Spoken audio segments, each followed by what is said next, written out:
All right, everybody. Are you ready? Get set. Get set. Get set. Get set. Let's go.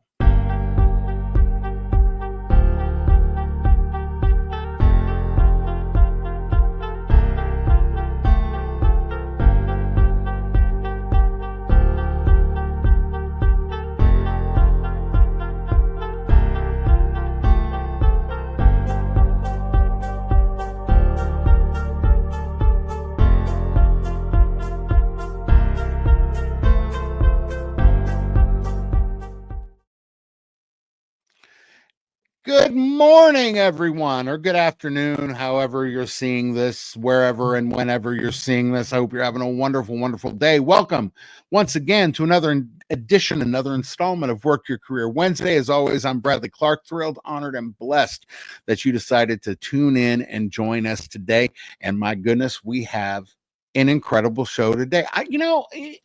I'll take the Pepsi challenge with, having great shows. I just, God has been so good. And again, all of you guys know that we're red letter friendly. So I'm telling you right now, God has been so good to this show. And my guest today, incredible. Let me give you a short breakdown. So my guest today is the CEO of Corero Network Security. He has over 25 years of cybersecurity experience and is international. He's an internationally recognized expert. He's worked with top security firms, including Radware, Evolve IP, Allied Info Security. He's been a consultant and he's been a CISO.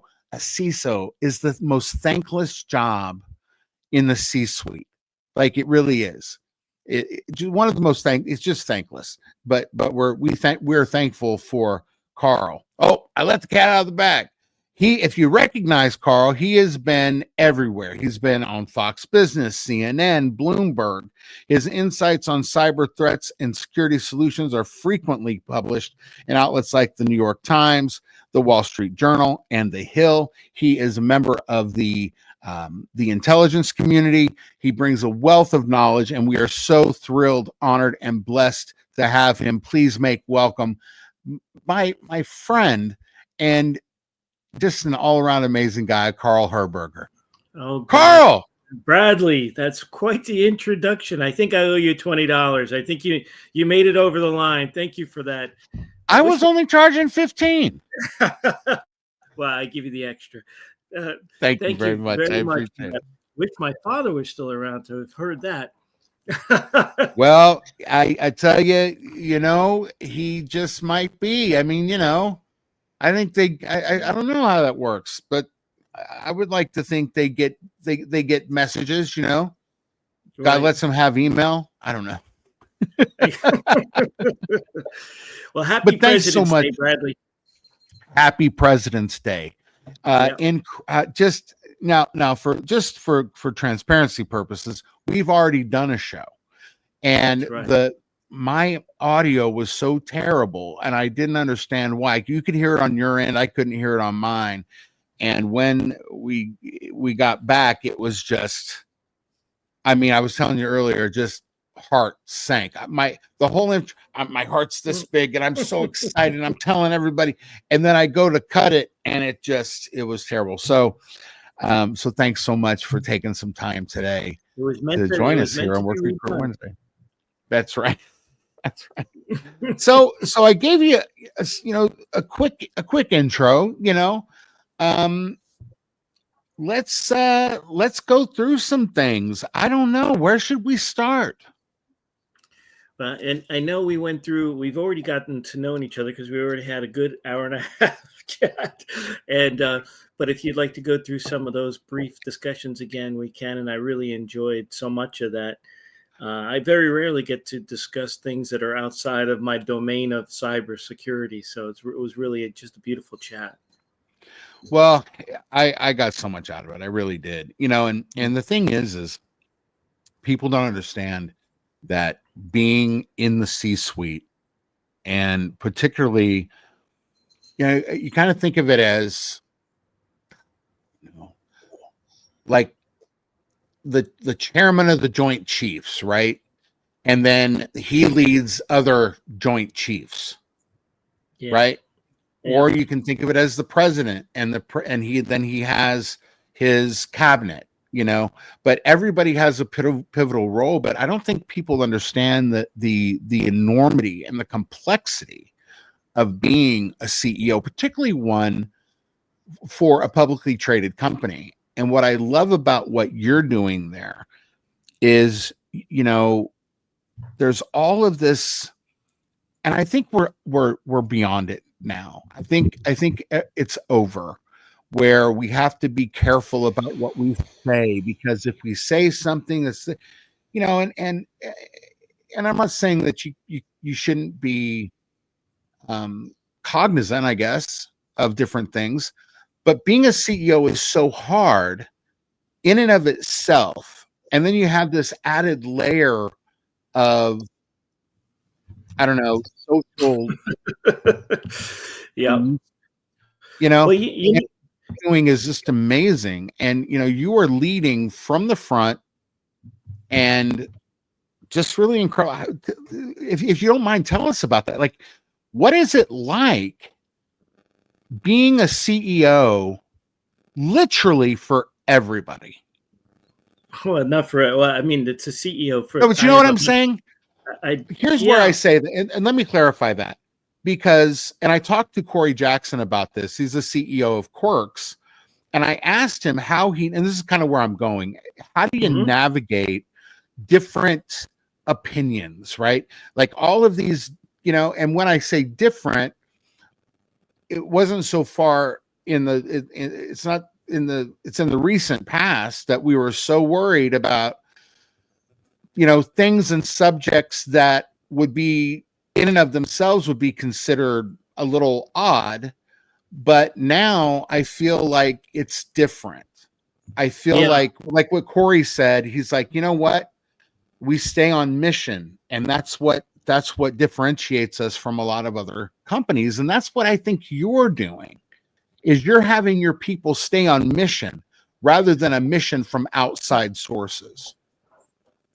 You know, there's a whole bunch of things that I think go through my mind as you're talking along these lines, and I'm not sure that I have these all organized in the same kind of order. But I'll kind of give you the philosophy that I go down. Of course, my philosophy is taken by, and I'm a student of course, as you know, um, our Lord Jesus Christ and the whole Yeah. Trinity. And um, and I try to spend a lot of time. John says, in the beginning, the Word was brought down from God, and the Word is God, and you live through God through the Word, and it's the digestion of the Word by which you come to know and experience and hopefully engage in the salvation of man. So it's through the Word that I spend the time trying to live my life. And if you really get into the Word, and I know wasn't meant to be necessarily a religious question, but for me, it's in God that I actually live all those things that you mentioned, right? So, Mhm. so for example, you know, uh, there's a lot in Paul that I take homage with, right? Paul, whether it be the Corinthians, where he talks about what love is. See, Mm. I think if you really understand Corinthians and you really read, there's this adage that an old priest of mine told me, and it really hit me like a brick. And he said, "Have you read the Bible?" and so forth. And often people have read the Bible, maybe not all the way through, or maybe not everything. Um, I said something like that. Yeah, I think I've read it. And he said, "Have you read the Bible until it reads you?" Is what he said. Mm. And that's what hit me like a brick. And It hit me like a brick. and yeah, and it, Wow. and I know it's a little bit like when you drive home every day, or whenever you drive home, you don't even remember it's almost like you're on autopilot. Like you stop when you're supposed to stop. You turn when you're supposed to turn, because you've done it so many times, right? Yeah, But every sure. once in a while you see something and you're like, wow, that's new to me, but it's been there the whole time. But you, for whatever reason, you never notice it, right? And I find when you read the Bible, it is like this, right? Like the more you read especially some of the familiar passages. So going back to Paul in Corinthians, where he talks about love. I mean, he describes love, which I think is one of the most powerful passages. It's probably given at, I think, just about every wedding, if there's still weddings that people, it was. And he talks about love. And if you read that passage, then you would know that you don't have to worry about the things that this woke culture, if you will, was asking you to do, because you look at love as all things, right? You Right. love is kind, love doesn't remember, those kinds of things, right? And then Paul talks about in Philippians how you should not be anxious, right? And I don't know if you probably have this too, Bradley. You know this, that the adage, the words in the Bible, it says "Be not afraid" shows up. Do you know how many times in the Bible, Old and New Testament? God, I used to know. 365. I don't remember. One time for every day. 365 times. Yeah. Be not afraid, right? So with everything that I do, wow, and everything that I am, I take the Philippians, Paul to the Philippians 4:6-7, where he talks about just don't be anxious about anything. There's no reason to be anxious about it. You just put it in God's hands and ask for his will to be done, not yours. And that's another major part of my philosophy, is I have to always discern, is the things that I'm trying to do part of his will, or is it my ego and my will, right? And is it the evil one's will, right? Because they both are sitting down, right? So we talked about this. So it's tough to drive a business and really try to have humility also as part of who you are, because everybody's looking for you for the answers, and you're looking for, and as long as you make sure that you understand that your talents and your decisions and your lot in life is on loan to God, and that you should always be looking to him every single day, every single moment, for every single decision. If you have that, I think things tend to really work out really positively, So that's how I go about being, taking that. So the 100 people that I have, that I lead in this business, and those are the employees, and then the thousands of investors in the company that have trusted me and the management team to be able to take their money and make good with it. The partners that we use to bring to market products and capabilities, and the customers that rely on our product and portfolio. What we do is security. So when we screw up, it means that normally it's not just our technology screws up. It means that something really god awful is happening to our customers. So it's a really big weight that we have. Basically, the desire for our company is for us to provide the armor and the shield and the sword for our customers to be able to fight off really bad people who are trying to come after them. And I love what you said last time. And of course, people, well, unless I can clean up that audio, they'll never see it except for the clips. But you called security the oldest profession. Second oldest, yeah. Second oldest. Yeah. I mean, one can sort of they can vie for first place. You know what I mean? Because security is the other typically, right? There you go.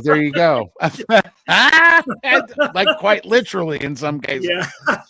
But security is such a big deal. We had that issue that happened with one of your competitors. Right? I mean, it starts right off the bat. It starts right off the bat. but we had that issue last year with one of your competitors that caused an issue with airlines, and it was just a global problem.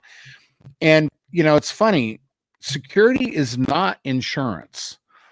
Security, in my view, and you can correct me if I'm wrong, security assumes that things are actually right now going wrong.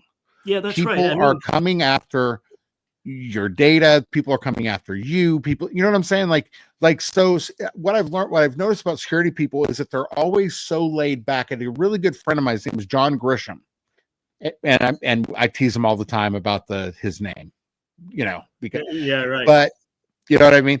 But we'd always talk about it, and it was like with security folks, particularly CISOs, the act of paranoia has become commonplace. Yeah, paranoid people survive. You know what I mean? Paranoid people see the angle. You know what I'm trying to say? Yes, I know exactly what you're saying. Yeah, right. You got the red hats, you got the blue hats, you got the, and so what I really find interesting, what you said last time, I trust in God, and everybody else I verify, that kind of thing. That's it. That's where, thank you. You cut it like boom. That's where it was. Trust in God, everybody else verify. That's right. Yeah. Also, Jeremiah said, you should never put your trust in the flesh of man, right? Your trust needs to be in God, right? So it's biblical that says that trust should only be placed in God, and man you should never trust, right? And so forth. It's there. It's both Old Testament, it's New Testament. It doesn't mean that we shouldn't love the people around us. It means that we all suffer from that sinful nature that that kind of invades us like like some sort of disease, right? So some people are, you just got to be wary of. My father, I think I mentioned this in the last time. My father used to say to me that when I was very young, he said, like, listen, in your class, because I was complaining about some kids, and he said, in your class, you're going to have one, and he goes, and in life, out of every 10 children, you're going to have one will always do the right thing, and we don't know why. No matter what's presented to them, no matter how much people try to skew them and so forth, they're just wired to be able to do the correct, righteous thing. And then there's one that's just the opposite out of every 10, that no matter how much you try to get them to do the right thing, they drive you crazy. They won't do it. They just won't do it. There are those people, we all know them, that like they upset you. Talking about Cain and Abel, right? And then everybody else has this like risk reward algorithm for them. What's in it for me algorithm that decides, is anybody looking? How much are you offering me? Where will this take me? Who will know? All of these kinds of things, right? Right. And he said, so if you understand that, then the more you go on with life, if you have 100 people that just think about that. If you know 1,000 people, think about that. He said, now it might be that you come in contact with, it might skew more to a better side, but just understand those algorithms hold, Interesting. Yeah. That's such a trip, and it's funny you say that, because I was talking to a friend of mine the other day.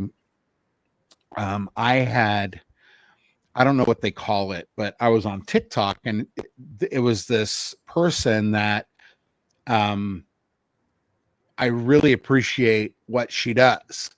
She's a influencer, very vocal about her being a conservative, and she's she's married to a woman, and so the shtick there is her wife is a Bernie bro and she's a conservative. And you know what I'm saying? So it's kind of funny. Well, so I connected with her, and I was having this conversation with who I thought was her, but something told me, why don't you go to X and see if it's actually her? And it turned out it wasn't. It wasn't her at all. And I thought, my God, here's the deal. That person was fairly convincing, but if you would just do the right thing, that creativity could be channeled in productive ways that you don't have to con people out of their money and out of their, you know what I mean? It will never make sense to me why people do that. It really does. By the way, I'm actually booking her on the show. So it's kind of interesting how it all kind of comes full circle. It reminds me of maybe a new version of Mary Magdalene and James Carville. Remember that old? Oh yeah, two, that kind right. of maybe a new version of that. Yeah, well, But you know what I'm saying? It's like it goes directly to what you're talking about. It's like this guy is posing as this woman. And that's one thing about conservatives. I don't think many of, traditionally anyway, have sort of taken into account. I remember, and I'm going to talk about my journey to becoming a conservative at some point. But we usually do Christmas at a very, I love this guy. Won't go into who it is, but I could sit and listen to him for hours. I really could. He is just a wealth of information. Worked with Schlumberger for decades, and just a really, really great guy. And I remember we were cleaning up one time because being guests, I always feel like we should be doing our part. You're letting us in to have Christmas with your family. It's kind of cool, because we don't have family in Houston, right? Yeah. And so, right. so they're letting us in, and I'll tell you one thing about them. They are literally, in Houston, we have this award called Houston's Treasures, and they're literally one of Houston's treasures. Well, him and his wife too. So they're just great, and it's just a blessing that we're able to even know them, and his daughter, amazing. Anyway, I remember saying to him, and this was coming into the midterms, and I said, I have some pretty good contacts with some bikers, and we could make sure that those votes get to where they need to go safely. And he said, well, we can't do that, And I said, well, why not? He said, well, because we're not like them. And then I thought, well, we might not be like them, but they keep winning. Mm-hmm. And they keep winning in a fairly nefarious way, or disingenuous, some would say. Mm-hmm. Some say it's all good, some say it's not. I'm just going off of what, right? If it's not, then let's make sure it's not. And it really struck me, and I was like, why are we like that? And I think that one of the reasons why is because the battle is not ours. The battle's the Lord's. And I think a lot of us lean and trust on that. And then when we get involved, it messes everything up. And I will say right here, whether this thing, gets cut down or shut down or whatever, we needed that 4 years in between 45 and 47. People needed it, because look at what's happening now. If it would have just been consecutive, it would have been same old, nothing really would have changed. Now it's completely different. This goes to, and these are just my opinions. No, I'm just, it goes to the whole idea of, well, there's a couple things that come through. One is, trust in the Lord, that it's not your will, it's his will. And, and also,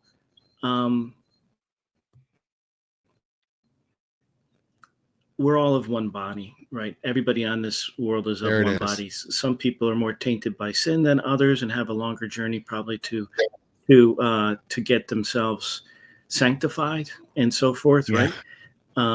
They may have been more diseased with sin, right? And so forth, but none of us are above that. And we all know that.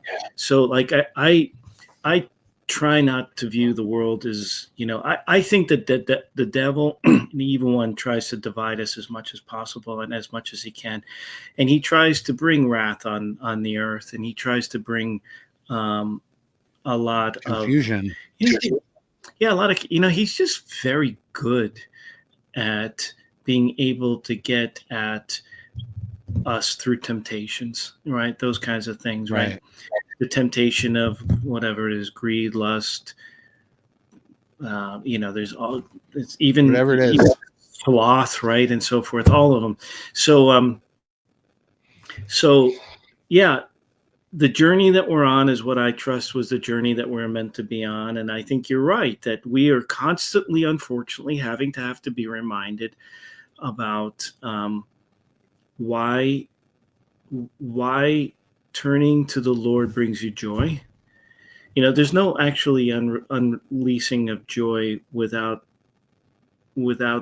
these things that the Lord talks about, like the bringing up of a child, or innocence of being a father or a mother, or the ability to help people. The joy that you get from helping one versus the joy that you get from receiving gifts, it's the whole giving versus receiving thing. I don't think anybody can argue one way or the other. The joy that you get from giving is unbelievably bigger than the joy that you get from receiving. It's unbelievably bigger, and it's such. And that's how he asks us to live our lives. Right. That's what's in the Bible, right? And so he's asked us to do all these things, and it's like hard coded in our hearts to do these things, But we resist them. Yeah. Why do we resist them? Why is all the other stuff? Why do we try not to do those things? Why do we like these? I don't know. I think it's, it's a lot of the way that the sin, the origination of the humans on the earth and so forth. But the closer you get to sanctified grace, the better I know that one feels. I know this. I go to, I try not to live this I try not to be prideful or mention this to necessarily those people to try to show that I'm doing something that maybe others folks aren't. But for me, the daily bread, if you will, of God, the dwelling of God within me, and the reminder of the dwelling of God within, and finding peace, right? So you want to know the other thing that I think has been extremely helpful to me in sanctifying how I go forward with decisions is to try to really clear my mind and find those quiet moments where I can just allow the Lord to talk to me, right? And so I use daily mass for that, for sure. That's among one of the reasons people say, it's vogue to have what do they call it? When people just quiet time, right? For me, it's prayer. Meditation, right? Exactly. Right. So that's what's very, very vogue right now. But meditation, if you, to me, if you're in the presence of God, and you're, especially if you're in the presence of God, trying to have God talk to you through sending you those messages. And I know it's happened to you, Bradley. It's happened to all of us. It's been spiritual. You will get things that come to you that you don't know why, right? Like people come to you, situations come to you, ideas come to you, fears come to you, even sometimes. Sometimes great hopes and joys come to you, and that's God talking to you. That's how. And that's how I try to discern it. That's how I try to go discern. Discernment is a really big piece of what's lost in our culture, right? Discernment, because we like to think that we know best. And, and it's really funny. Discernment and patience go hand in hand, right? They're like, there's no way to discern without taking a moment to think, to reflect, to digest, right? And discernment is a necessary piece of a faith journey. And it also means you're going to practice patience, right? Hmm. You have to. You have to think about it, right? You can't just make those brash, quick decisions, because those are how you make frequently bad decisions or Right. angry decisions, right? I don't know if you ever heard this term that angry is the barking dog on the outside of some sort of inner hurt, you know, that Right. Yeah, that makes sense. so yeah, and when you see people in meetings that are like angry or barking at you, making quick, brash decisions, typically they're afraid, they're hurt, something like that. So Mm. you try to reflect on that. I love that. Will you? I want to dive deeper in this. So let's put a pin there, Mhm. and let's help me pay some bills right quick. Yeah, that All sounds right. great. So real quick, if you have anything, everything, and anything related to video, please get a hold of the amazing team at White Husky Films. They were integral in helping this show be what it is. And I tell you what, they're doing music videos. And Carl, check this out. Even Times Square, they are putting ads and That's awesome. video in Times Square. That's a huge deal. And usually that stuff is reserved for like the biggies. That's right. And Yeah. so they're doing great things. So get in contact with them. Tell them Bradley Clark sent you. Tell them Carl Herberger sent you. And go to www.whitehuskyfilms.com. It's very simple. This is the steps you got to do. You got to dream, got to create, got to record in that order. And when you choose White Husky, you'll be so glad you did. And check this out. James Physical Therapy is still hiring. Let me ask you something, Carl, really quick. Let's say you have a surgery. Let's say you have an injury of some sort, and it's really not feasible for you to get to the clinic or the hospital or whatever to have you start doing the exercises to get you back on your feet, right? How do you think it would be really helpful to have someone come into your house and help you do that in the setting that you're familiar with? It's amazing. Yeah, that's the only way. I mean, honestly, it gets you nice and it keeps you relaxed, right? You don't have the anxieties Yeah. that you're doing something wrong or in front of people that you don't know or you don't want to know, Oh, or and you that's the feel like worst. people are judging you or something like that. Yeah, in your own home is the way to go. They are incredible. And here's the thing, a lot of time, doctors are doctors, right? And Mhm. so a lot of times, they worry about, a caseload that will be, it'll ebb and flow. That's not the way it is with James.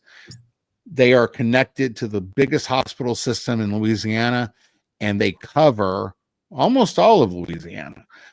So we're looking for people in the greater New Orleans area. In fact, I have the list.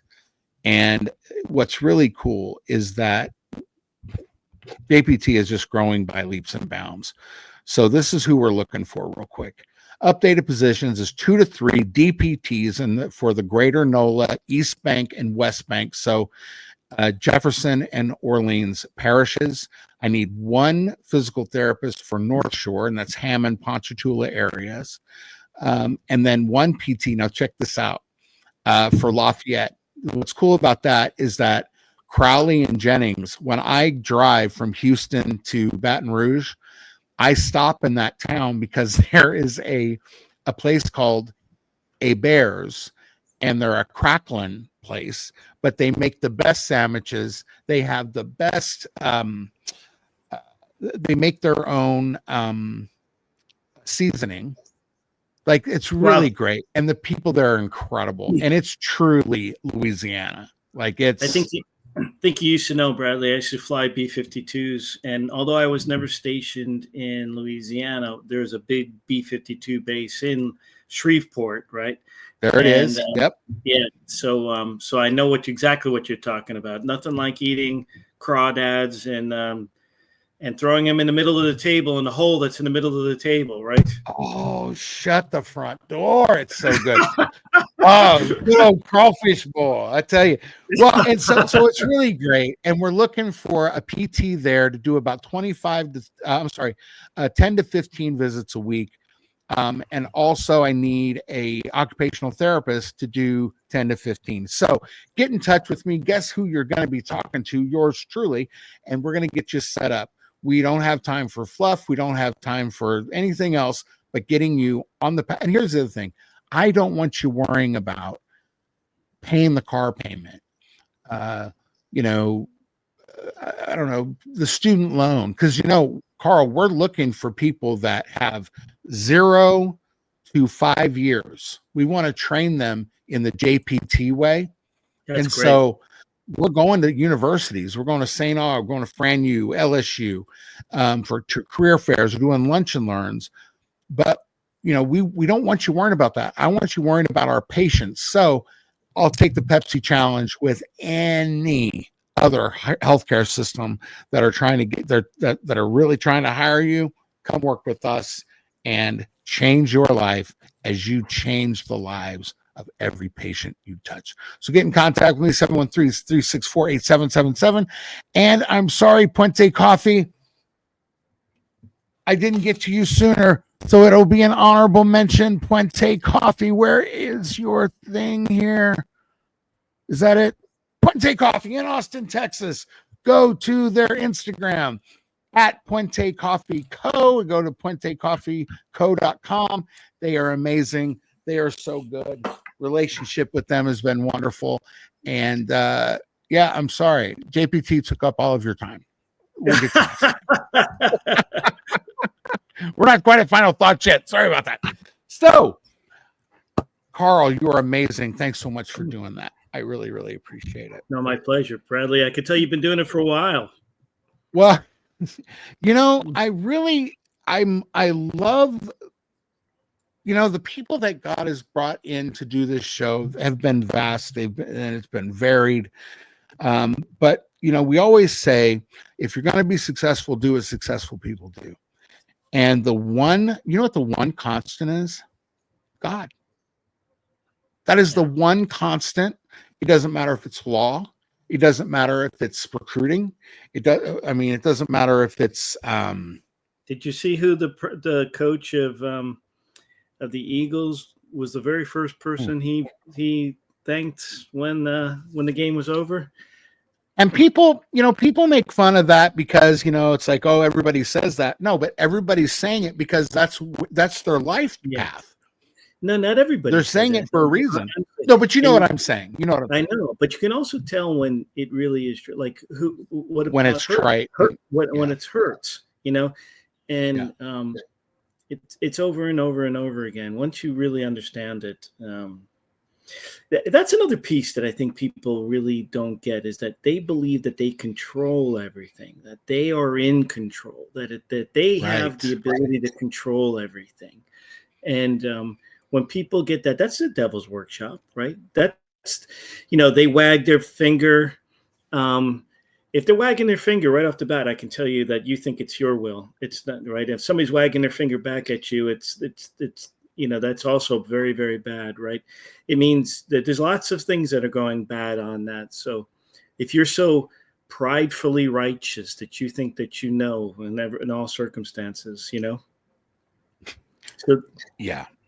Now, last time I told you we were going to do the weave, because I have questions from business leaders that I thought would be really kind of cool to ask you.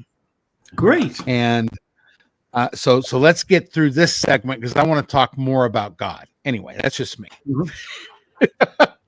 All right. Me too. I think you can tell. Where talk do about you business? Well, right.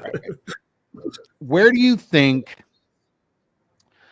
Well, let me put it this way: where do you see the security space or DDoS space, say, in the next 5 years? Bradley, Corero Network Security is in a segment of security which very few companies are. Let's say you have 100 cybersecurity companies that are out there. Out of every 100, you have about 85 that are focused on something called data security or information security. And it deals with data leakage, and it deals with the idea that I need to protect your jewels, your data, well, your social security number, your credit card information, things like this, these digital jewels, and I need to protect that. And it's very, very powerful need, and we all understand it. It's almost like I build a safe where you can put your jewelry and your money and your passports and so forth. So that's one kind of security company. We don't do that at all. That's not our gig.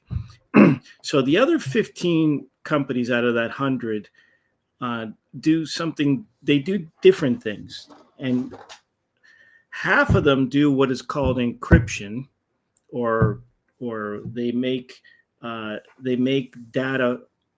They can ascertain if data is of good integrity. It used to be hard to explain this, but in the world of AI and everything being able to be facsimilated today, you can now see, did Trump really say that, or was that an AI generated video? Right, that's integrity security. So it's not really about your data. It's about making sure that what you're looking at, feeling at, that the person who sent it to you is authentic and so forth. So that's one piece. We also don't do that. So that's about 7.5 or 10 of the other people. The other 5 do what we do. So very few companies do what we do. We protect the availability of the data that goes back and forth. So what does it mean? So if you couldn't get to the safe, if your stagecoach could never make it to the safe to go get your money and so forth, if your horse couldn't make it there and so forth, it wouldn't make a difference that you had anything in the safe, right? It wouldn't make a difference if you had a safety deposit box, because you just simply can't go get it. I can't find it, right? That kind of thing, right? I will never.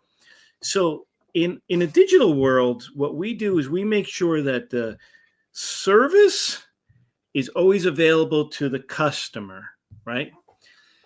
So think Uber. Would Uber be able to exist if you weren't able to access it?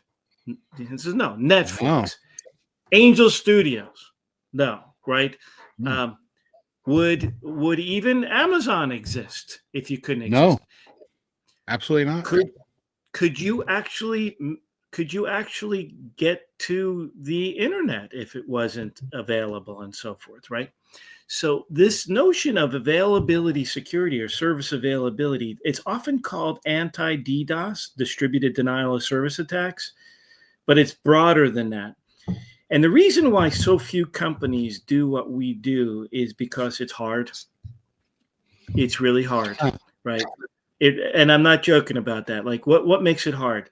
First of all, the attacks are extremely technical, and you have to characterize the problem in under a second, frequently more than that. Why? Because you can't have a 5-minute solution to a 2-second problem, right? It just doesn't work that way, right? Right. You can't. Your algorithm has to be so good and so fast that it has to be faster than everybody else that's out there. So I got to be able to pick that guy out of a crowd moving into a stadium and know that that's the terrorist and the rest of them are good, because that's our job. We filter traffic for what is the bad traffic, the illegitimate traffic, and we got to be able to pick it out of legions of legitimate traffic, right? And like that. But we can't just characterize it in a second. We have to eliminate it, filter it in less than a second.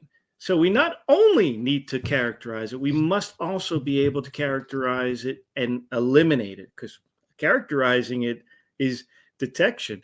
Detection in our world only means that you're still going down. It just means that you know what took you down. So for us, it's the characterization and the mitigation must happen sub-second. always and everywhere. So a lot of what we do is a lot like water filtration. It's a lot like water filtration. So the way it works is that your big water facilities must filter water so that you don't have bad particulates. But I think we all know that they can't really filter it all the way down to the granular level. And there's all sorts of reasons for that.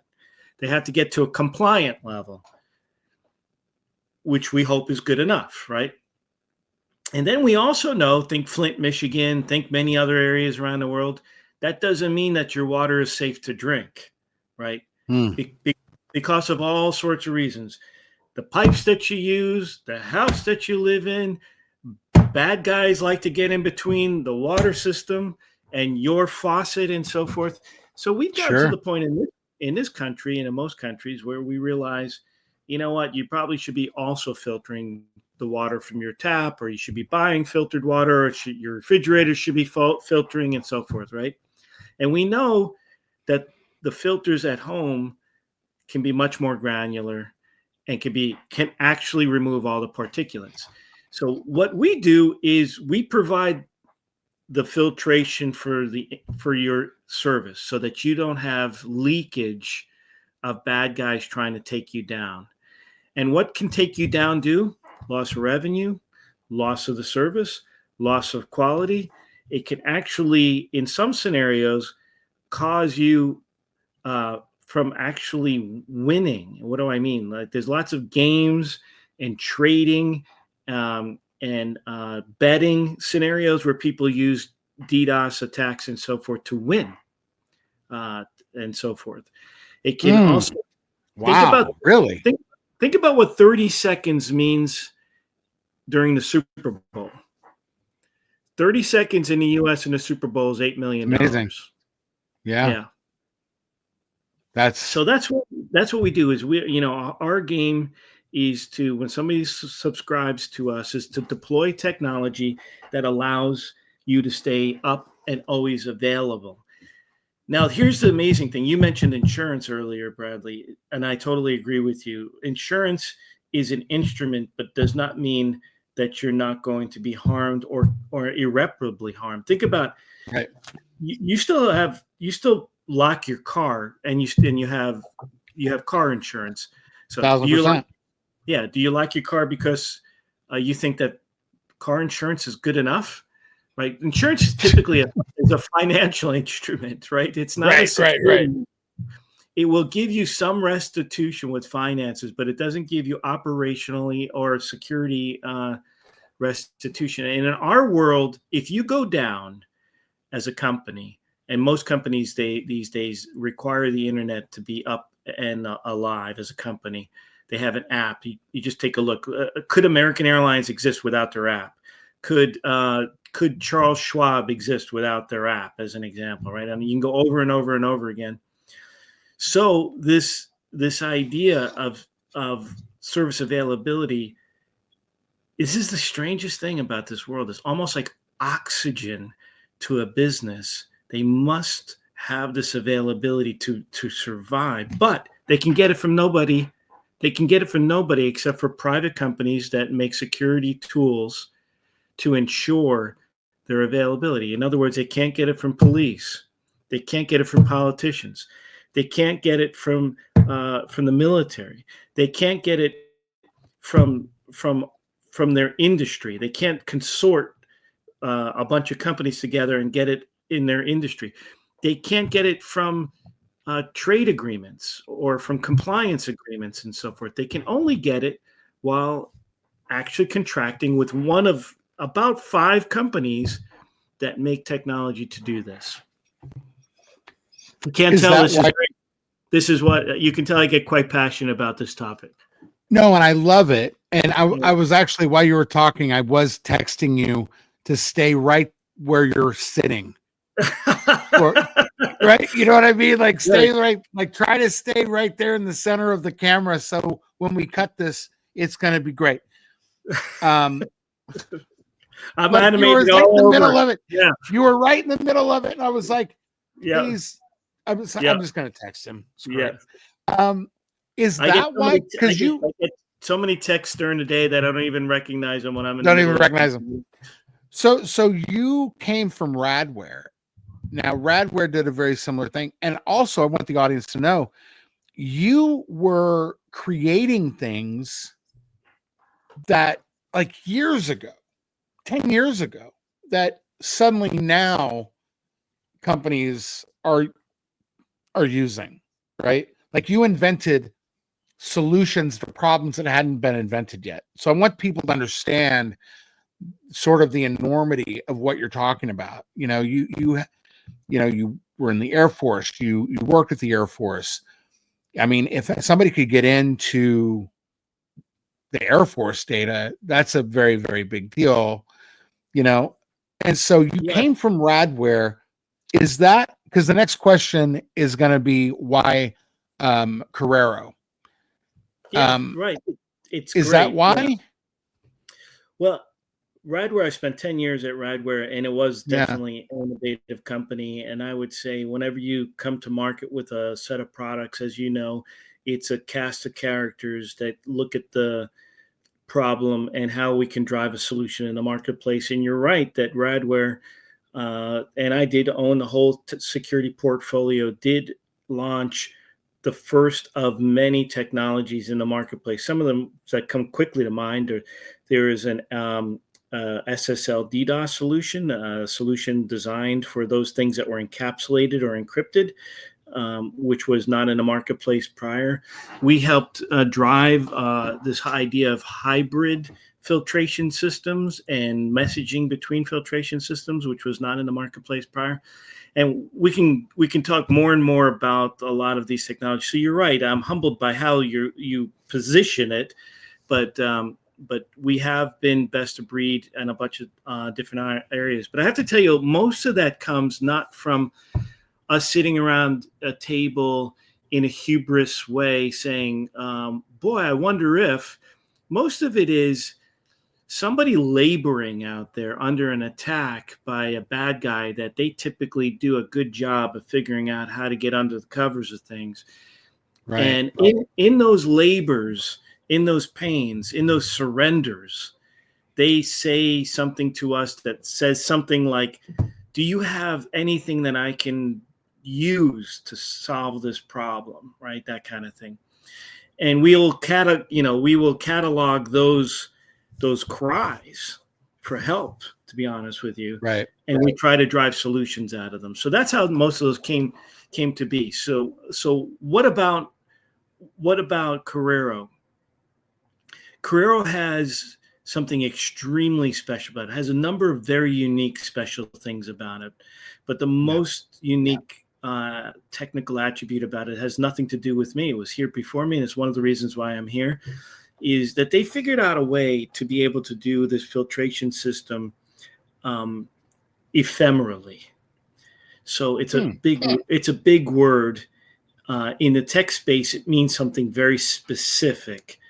When you're outside of the tech space, it really means the same thing. You just don't use the word all that much. And ephemerally means it's conjured when it needs to be, right? Or ephemerally, it happens and goes away, right? That kind of thing. So what we're able to do is, using the analogies that I use with filtration, the water filtration systems, can you imagine if I could give your house the ability to have filtration no matter where the water goes in the house, and that there's a detection system that's put in place, and when it sees a illegal, or I should say a illegitimate particulate anywhere in your conduit, that it has the ability to, as soon as it hits the next switch, throw a ephemeral filter to get rid of that. So in other words, zap it out of there, right? Because in our world, it's code. We can send code to routers and switches, and we can zap those bad things. Now, this wasn't achievable even 10 years ago, because the way it was 10 years ago, all the big router companies and all the big network interface card companies, they were closed. Cisco's and Junipers and the Huawei's and Nokia's and Broadcom, NVIDIA, they're all closed. And because there's all sorts of commercial pressures, but mainly because of public cloud.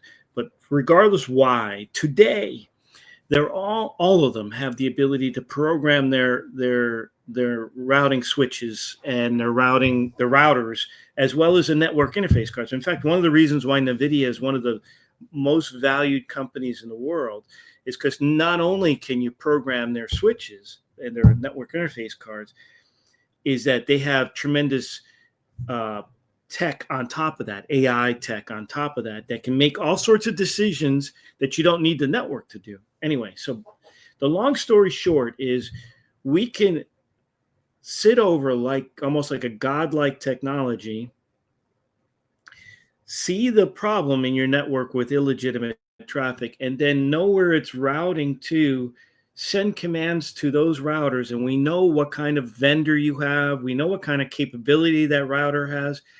We can send software that goes there, zaps it, and then the software goes away. So nobody has to worry about removing things. It's going to clobber things and so forth in your network.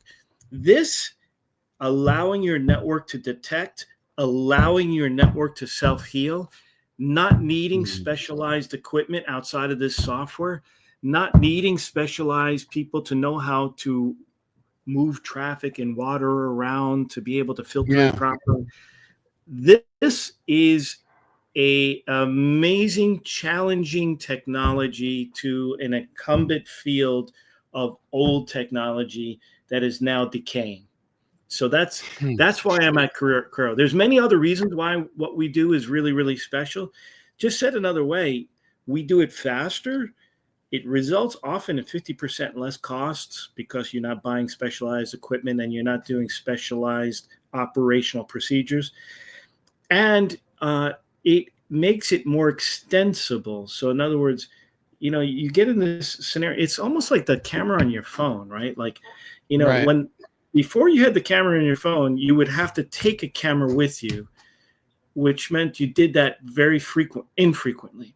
But now that you have a camera integrated with everything you do, you take far more pictures. It's more extensible for you, right? Absolutely. Yeah, it's the same thing. It's the same thing for us. Well, oh my gosh, there's so much to go in there. But is that what kind of gets you up in the morning? Like yeah, it does. Yeah, it does. I mean, and there's a lot of engineering to this. There's a lot of engineering to it. It's not simple. It's not. Everything's engineering. Everything's it really is. Which is and awesome. You'll find that. Yeah, it's awesome. But you'll find that some vendors claim things that's actually not true. As an example, they'll say they support this on their data sheets, and you come under the covers and you realize, well, maybe they didn't even realize it doesn't work and that kind of thing, Right. So everything's a daily engineering challenge. And then the bad guys try to break you and break your customers. That's their whole gig in life.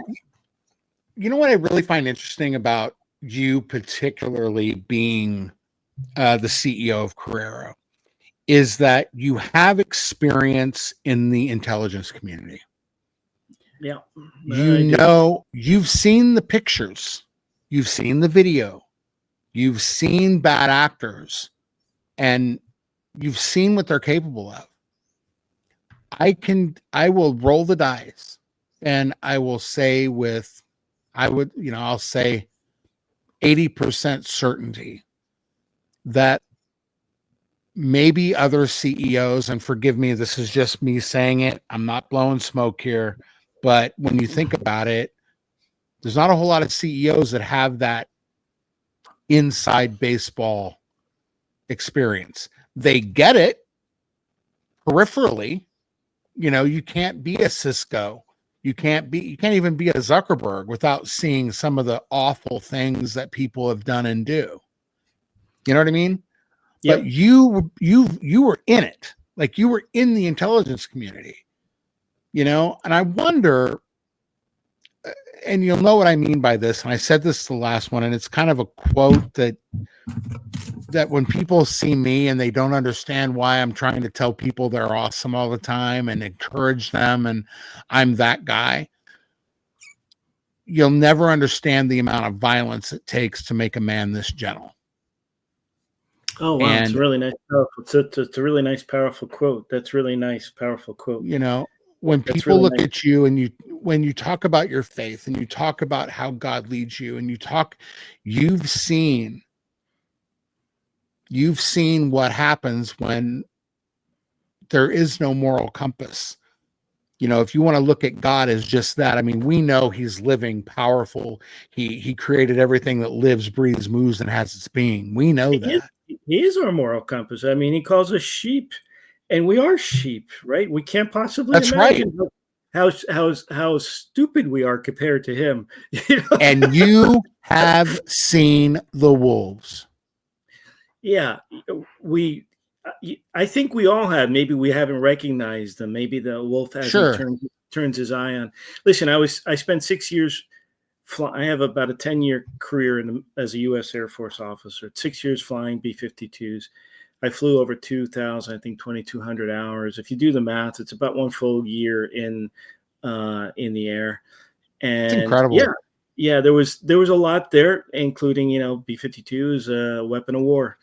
Well, I don't mean to cut you off, but one of my professors was a lieutenant colonel in the Air Force, and he served during Vietnam, and he was almost a full bird colonel, but he got out, and he would tell you stupidly he got, but the stories that he had, and the reason I say that he was one of the kindest, most understanding.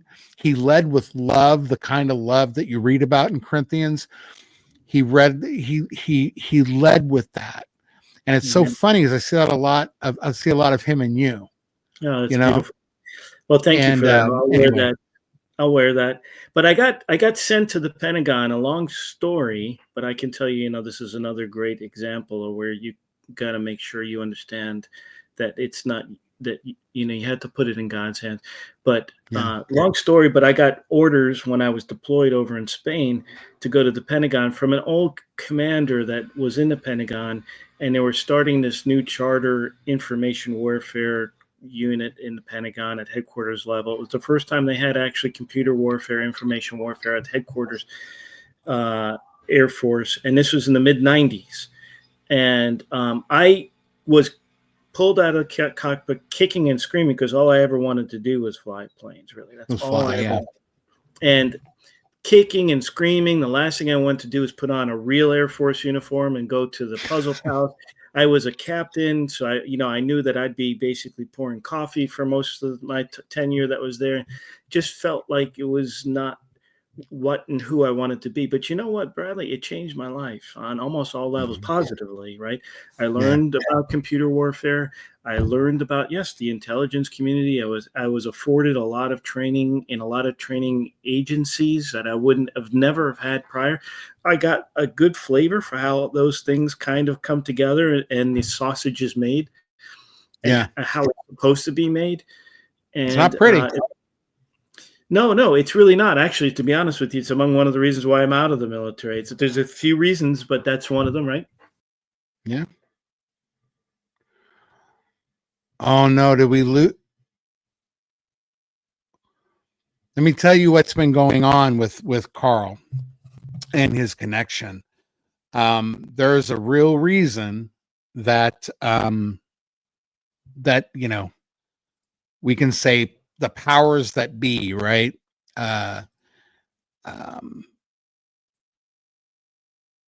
Don't want this interview to happen. He lost electricity. He was on his phone using 5G. And let me tell you something real quick. It's a great honor to have him come on. And, it's an honor for him to be a friend of mine. And we met through another great friend. And, it's one of those things where the last show that we did with Carl was my audio was horrible. And now this time he's got issues on his end. And so we're going to get back to that story as soon as he logs back on. But I just really am so honored that he came on and was doing this with us. We're going to take a short break.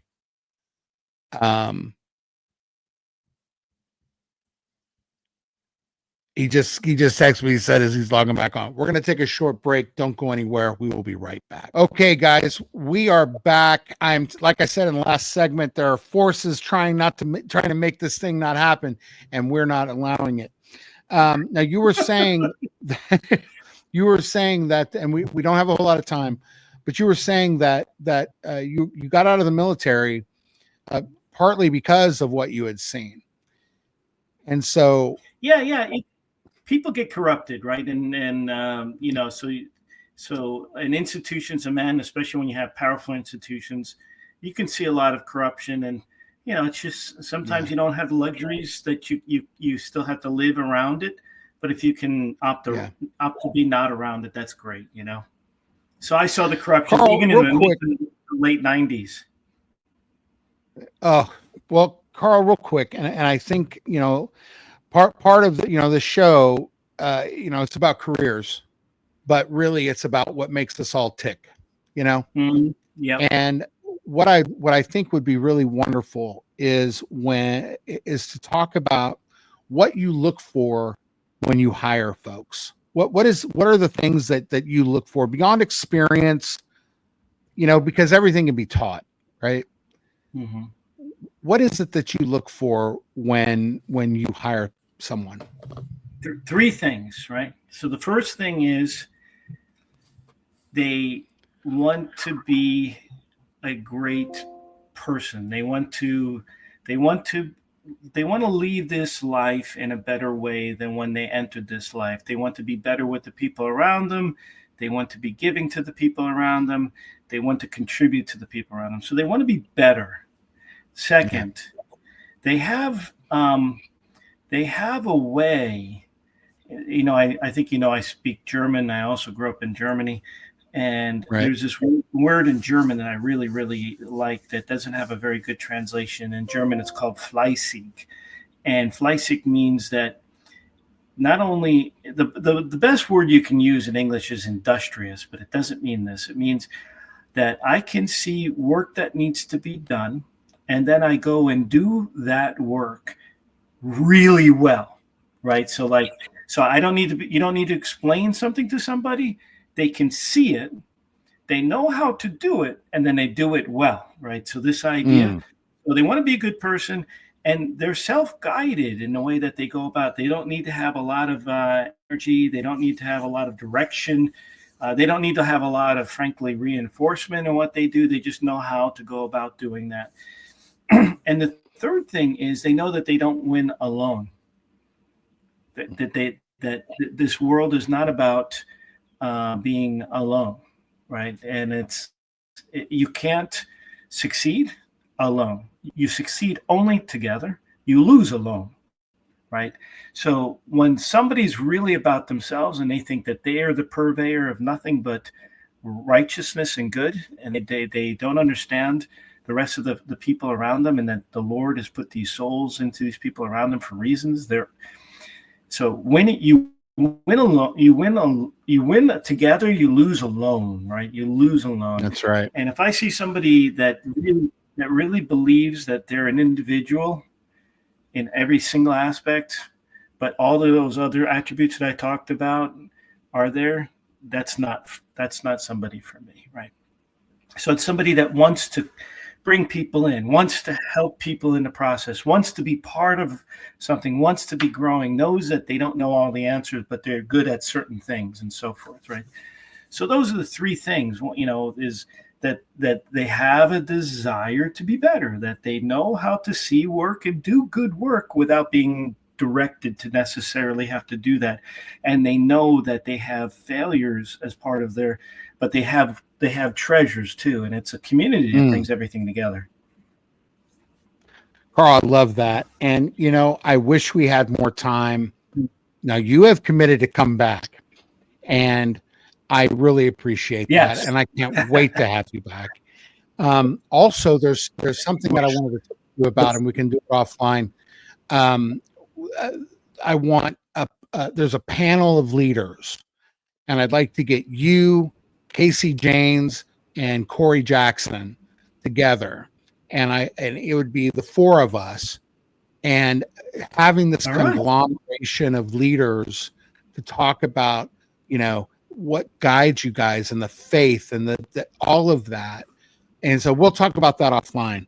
But I want to tell you right now, because we do have limited time, and I'm going to do final thoughts after this. You'll see it when this airs in a couple days. But thank you, Carl. Thank you so much for taking some time. Thank you, Bradley. Thank you. It's a great conversation. I really appreciate it. And I want you to be around for this, even though I'm going to come back and do the final thoughts segment. But know this, and I'm speaking for Carl, for Jane's Physical Therapy, for White Husky Films, for Erica, for myself, and all of the people that watch and all of the people that have hitched their wagon to us, that we love you and God bless you. And let his face shine upon you and give you great peace. God bless you. Be excellent to yourself, be excellent to each other. And Carl, we will see you next time. Thanks so much, brother. An amazing thing to have Carl. I don't know if I'm sorry. Yeah, such an amazing thing to have Carl come on, not once but twice. But it's amazing. Stick around. We have final thoughts coming up right now.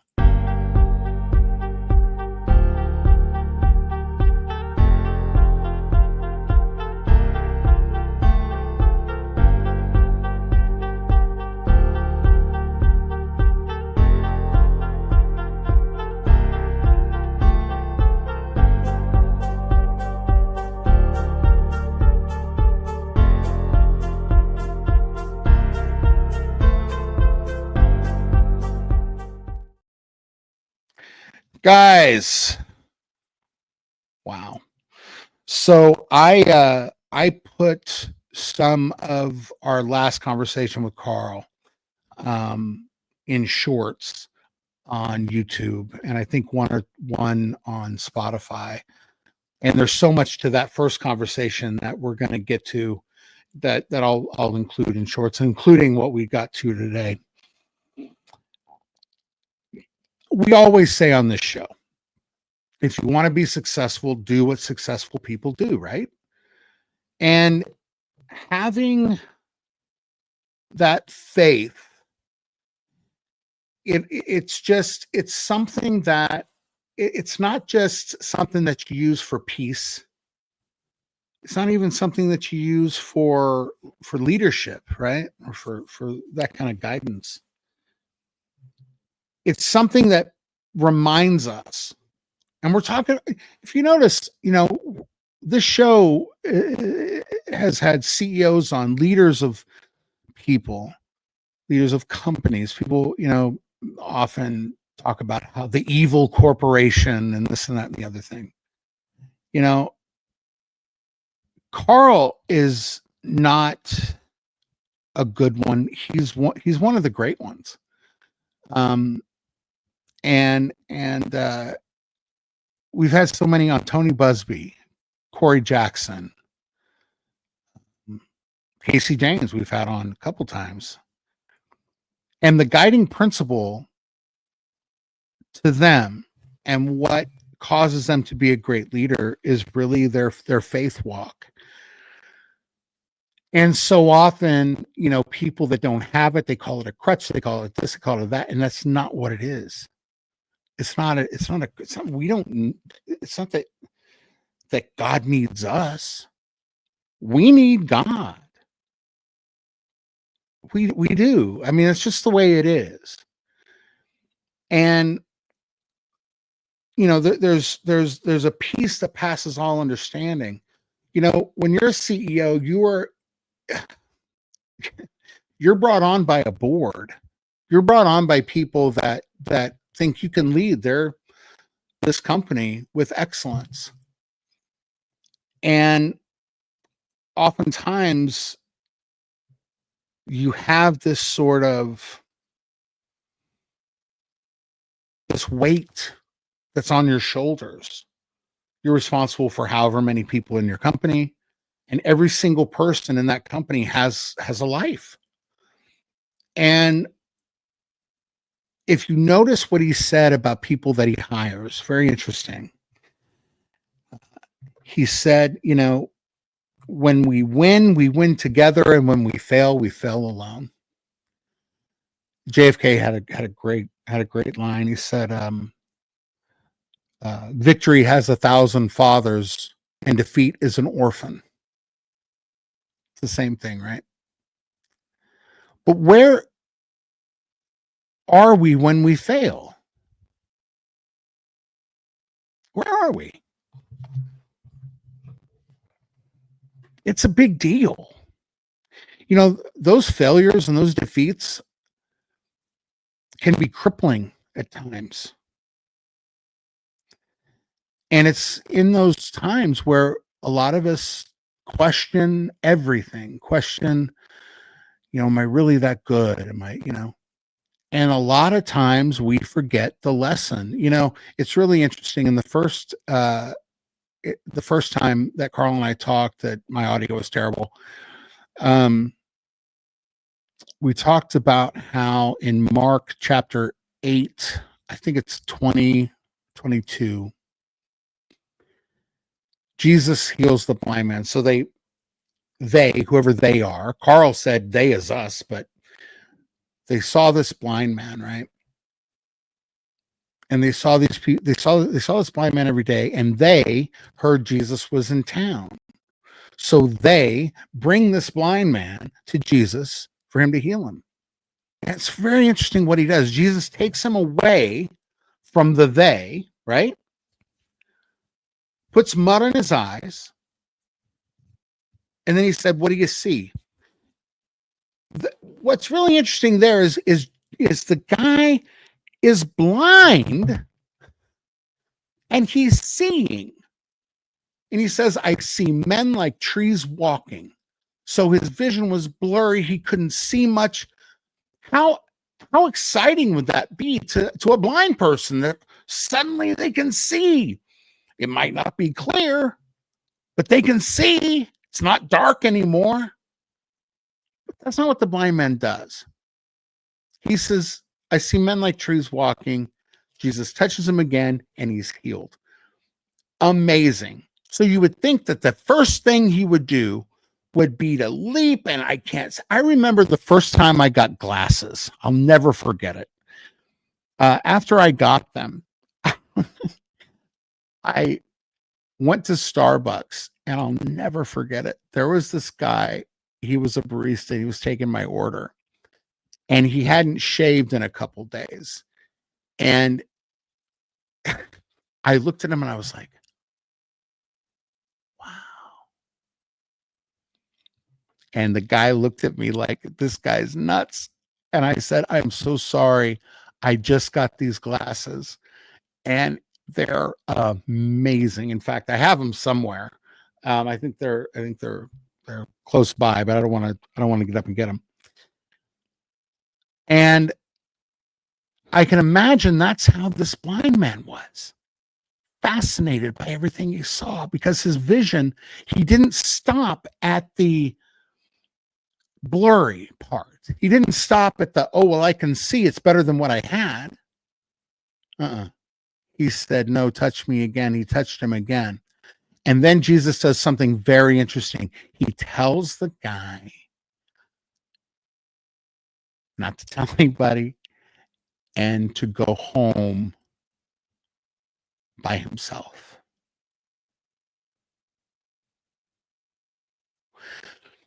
If you've seen the movie Ray, you'll understand what I'm trying to say here. Ray had routines. He wore hard-soled shoes so he could tell the hallway. He had a routine. You go down here, you make a left, you make a right, and da da da da. So this guy, if you can imagine, he woke up every morning. He went out of his house wherever he lived. He walked the same way to get to the corner that he always stood at, and then he'd go home the exact same way. The man was blind before he encountered Jesus. After the encounter, he's got to go home. And it's like, wow, it's kind of cruel of Jesus, right? To tell that guy to go home. And he doesn't know what home looks like. I believe Jesus had him do that